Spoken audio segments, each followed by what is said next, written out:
మీ మీద కేసులైనప్పుడు కూడా BRS party చాలా బాధపడ్డది.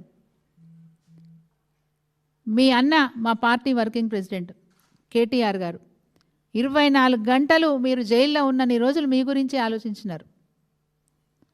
24 గంటలు తన్నీర్ హరీష్ రావు గారు మీ గురించి ఆలోచించినారు. వారంలో 4 రోజులు ఢిల్లీలో మకాం పెట్టినారు మీకు సాయం చేయడానికి. మీ ఇబ్బందులు చూసి తట్టుకోలేక వాళ్ళు ఇబ్బంది పడ్డారు. ఈరోజు మీరు బయటకు వచ్చిన తర్వాత నిజంగా మీకు బీఆర్ఎస్ పార్టీ ఇష్టం లేకపోతే, మీకు అధికారం ఉంది, సొంతంగా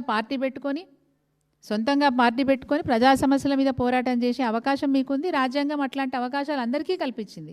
మీరు ఆ దిశగా ప్రయాణం చేయండి తప్ప మీరు కూర్చున్న కొమ్మని నరుక్కునే ప్రయత్నం మొదట్లో చేసినారు. ఇప్పుడు ఈ చెట్టును విడిచిపెట్టిపోయి ఈ చెట్టునే మరి మీరు నరికివేయాలనే ప్రయత్నం చేస్తూ ఉన్నారు. మీ ఆటలు సాగవు. ఎట్టి పరిస్థితుల్లో బీఆర్ఎస్ పార్టీ దీన్ని సహించదు. దయచేసి ఇప్పటికైనా స్వతంత్రంగా ఆలోచించండి.